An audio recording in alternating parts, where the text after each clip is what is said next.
Eu não tenho muito hábito de fazer resenha dupla, essa é a primeira vez que eu estou tentando fazer nesse formato. Vamos ver se funciona.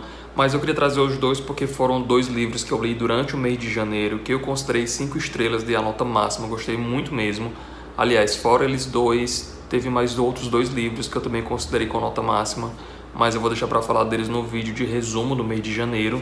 Mas para agora eu trouxe então o No Seu Pescoço, da Chimamanda, e O Quarto de Giovanni, do James Baldwin.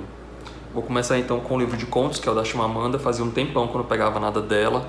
Da Chimamanda eu já tinha lido o Americaná, gostei muito. Já tenho o Hibisco Roxo vindo, porque eu já pedi ele pela loja da Tag.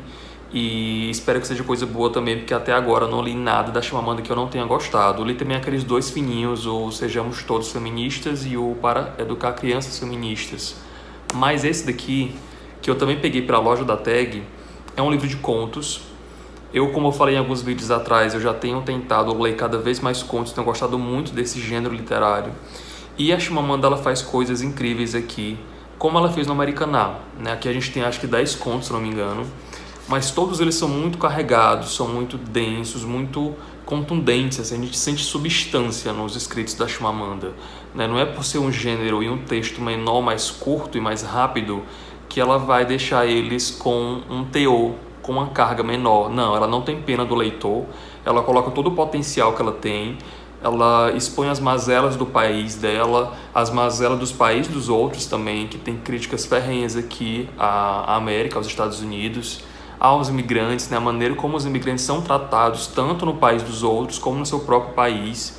E tem muita coisa que ela fala aqui. A gente tem a questão da imigração, que é muito, muito forte. A gente tem o maltrato domiciliar, né, a questão do abuso domiciliar, na verdade, por conta de maridos e etc.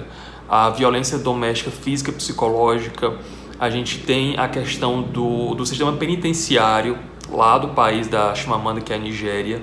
E várias outras questões políticas, econômicas, sociais que ela vai destrinchar aqui, vai falar com muito detalhe. Como eu falei, ela não tem receio nenhum, não tem papa na língua. A ponta do lápis ela é muito afiada, então a gente sente esse peso, a gente sente a dor que a Chimamanda tem com relação ao que ela compreende da cultura dela, do que ela compreende do povo dela e como ela enxerga todas essas questões. Eu acho muito interessante como ela trabalha tudo isso e ela deixa muito claro aqui, né? Então eu acho que seria uma ótima indicação para quem nunca leu nada da Chimamanda.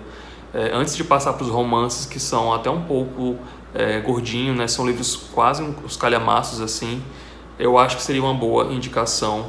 É um livro curto, textos curtos, mas representa muito bem todo o potencial e toda a maneira Chimamanda de escrever, mais do que recomendado. O segundo, que é o James Baldwin, né, com O Quarto de Giovanni, foi um livro escolhido do mês de janeiro para o clube do Starnone, que é o clube que eu mantenho com a Bárbara do Beijo Barbari e com o Matheus, o Literato Brasileiro, lá no Instagram, lá no WhatsApp. Todo mês a gente escolhe um livro e a gente discute esse livro lá no aplicativo do WhatsApp. E a gente tem ótimas sacadas, ótimas conversas e as leituras têm rendido muito mais através dessa nossa ferramenta, dessa maneira que a gente contou para compartilhar as leituras.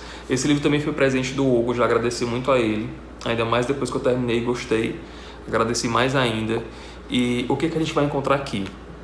Primeiro, eu nunca tinha lido nada do Baldwin.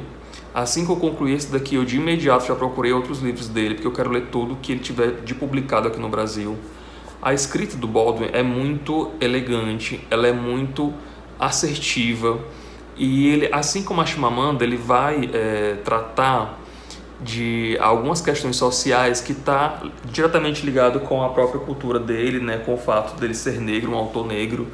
E algo que é muito interessante também que eu percebi enquanto eu li o livro é que quando ele publicava, ele tinha um certo acordo com a editora, ou pelo menos pareceu um acordo, de que ele tinha um nicho que lia os seus livros, né? Então ele teria que escrever para esse público. Então quando ele escreve um livro como O Quarto de Giovanni, com protagonistas brancos, no universo branco, e ele publica isso, ele teve um pouco de dificuldade nesse início, pelo menos é o que é colocado aqui dentro do livro.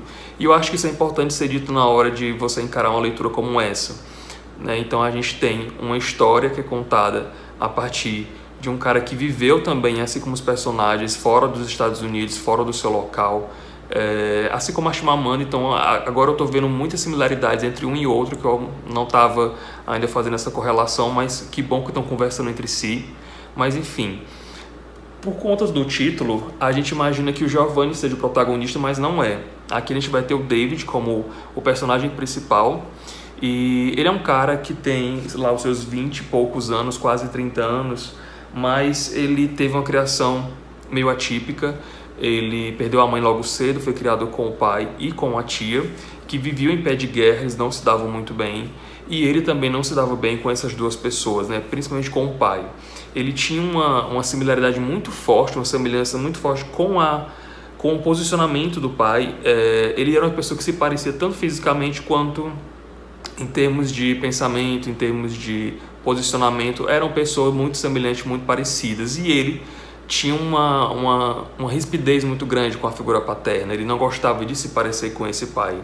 Então ele faz essa mudança para Paris, no caso, e ele se mudou para a Europa com a namorada. E a história já começa, ele lá em Paris, aconteceu uma questão envolvendo o Giovanni. Então a gente já inicia a história pelo final, e depois ela vai retrocedendo a partir de memórias do David e do Giovanni. Mas o que acontece basicamente? Essa disparidade, essa dicotomia entre o David e o pai dele, ela é muito evidente, ela é sempre citada, ela é sempre mencionada. Então a gente percebe que ele saiu de casa para ter um contraponto, né? Para ter uma cisão nesse problema que ele tinha dentro de casa, e que ele achou que poderia ser resolvido dessa forma. Mas era uma sombra, era algo que estava sempre presente, era algo que sempre trazia um certo desconforto para ele. Ele achava que a distância geográfica seria suficiente, mas não, né? Ele poderia ir para qualquer lugar, mas aquilo ia estar sempre com ele, porque faz parte dele. Então daí a gente já entende que o David ele tem algumas questões mal resolvidas que perturbam muito ele. Então ele é uma figura que está sempre faltando algo, ele está sempre uma figura muito inconstante, e ele sempre busca algo diferente, porque ele nunca está satisfeito com o que ele tem, nem onde ele está e com o que ele está fazendo. O David tinha essa namorada, né, mas ela não vivia em Paris junto com ele, ela morava na Espanha, e depois mais pra frente a gente vai entender por que ela estava na Espanha e ele em Paris. Mas acontece que ele tem algumas amizades, né, que ele vai encontrar lá em Paris, porque ele tem dificuldade financeira, ele não quer pedir ajuda ao pai.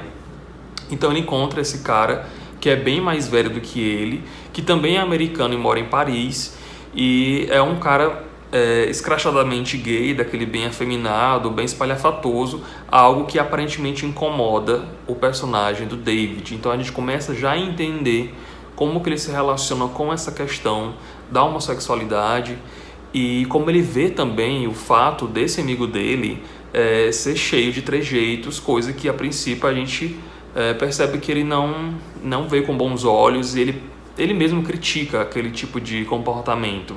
Então já começa indícios de que a gente possa entender como é que o David lida com isso tudo. Eles vão conhecer então o personagem do Giovanni, que é a figura mencionada na capa aqui do livro, e que vai mudar completamente a vida do David, né? Porque eles se aproximam, eles criam um certo afeto, o relacionamento deles começa a partir desse primeiro contato que eles têm, e eles passam a morar juntos, né? Então, esse quarto do Giovanni, como está mencionado aqui no título, né, que eu já mostrei várias vezes, ele é um refúgio. A gente percebe que depois de um certo tempo, eles se unem de maneira muito rápida, de uma maneira muito e profunda também, né? O tempo e a profundidade são coisas indiretamente proporcionais, porque é tudo muito, muito volátil, tudo muito acelerado. Mas esse refúgio acontece, né? Sempre que tem cenas acontecendo dentro daquele espaço muito pequeno, fechado, a gente percebe que tem um carinho, tem um afeto, tem um amor que a princípio não tinha. Então a gente percebe que ali é um local, um ambiente em que ele se sente seguro, que ele pode expressar tudo o que ele sente, tudo o que ele pensa, tudo o que ele imagina. Então ali é quem de fato ele é, ou que ele aparenta ser. Mas com o passar do tempo a gente nota que ele vai ficando um pouco carrancudo demais, ele vai se sentindo muito aprisionado. Aquele local que antes era um refúgio vai parecer uma outra imagem para ele. Aquilo mudou completamente de função, e o que antes era refúgio, era conforto, era acalento, vai se tornar uma prisão, vai se tornar algo que é realmente claustrofóbico para ele estar ali dentro. Então ele muda completamente o pensamento dele. E essa questão do lá e cá, do querer, não querer, do amar, não amar, é algo muito presente na figura do David. Então ele quer, mas ele acha que não deve, ou então ele sente aqueles desejos todos, mas ele não acha que é correto. Quando ele está satisfazendo esses desejos, sim, aquilo é algo positivo para ele, que ele quer. Mas depois que termina e que ele vai pensar, que ele vai fazer outras coisas, ele se perde completamente. Então ele é uma pessoa realmente perdida, ele não consegue se entender, ele é de fato cruel com os sentimentos dele, principalmente com os sentimentos dos outros, porque a gente vai lá na frente ver como que a própria namorada dele lida com isso tudo. Quando ela retorna, ele vai ter uma outra proximidade com ela, e como isso vai repercutir na relação dele com o Giovanni. Então a gente sabe realmente que o personagem do David tem problemas, não só com a figura do pai, não só com a tia, e também com amigos, com os namoros, com as relações, com tudo que está envolvendo a questão de afeto, apego, proximidade. Ele é uma pessoa muito difícil de lidar, uma pessoa que realmente é muito egocêntrica, ela é muito questionadora, e tem um perfil que a gente tem algumas dúvidas em vários momentos da história. E uma outra coisa interessante também que eu percebi pela narrativa do Baldwin é que ele coloca os personagens um de frente para o outro, e a sensação que dá é que ele está citando a mesma pessoa, só que em momentos diferentes da vida. Então quando a gente se depara com o personagem do David lá no início, por exemplo, quando ele está conversando com esse amigo dele que é mais velho e que ele tem algumas dificuldades para lidar com o jeito dele, né, com a maneira dele de ser, a imagem que passa é que a gente está vendo uma cena do David mais novo conversando com o David mais velho. Isso acontece em vários outros momentos da história também.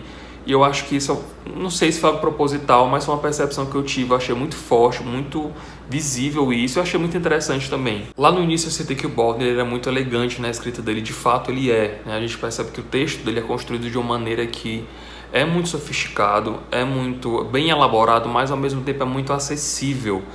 A gente entende de primeira tacada, assim, as páginas, elas não são complicadas, não é um texto com palavras rebuscadas, por exemplo. Não, ele é um texto muito simples, mas ele não perde no seu caráter mais elevado, vamos dizer assim. Então, eu acho que foi isso que me encantou mais ainda nas escritas do Baldwin, que me fez até procurar os outros livros dele, né, como Se a Rua Bale Falasse, né, que acabou de ser lançado, e o Terra Estranha também. Então, com certeza, eu lerei mais coisas do Baldwin. E eu vou trazer assim que eu concluir essas leituras, porque certamente é um autor que vai entrar entre os meus favoritos. Então fica a recomendação de 2 livros excelentes lidos em janeiro, né? O Quarto de Giovanni, do James Baldwin, e o No Seu Pescoço, da Chimamanda. Se você viu até aqui, muito obrigado. Não esquece de avaliar o vídeo. Rede social está lá embaixo no box da descrição, a gente pode se encontrar e conversar um pouco mais por lá. Faz algum comentário se você quiser lá embaixo. Obrigado por ter assistido e até mais.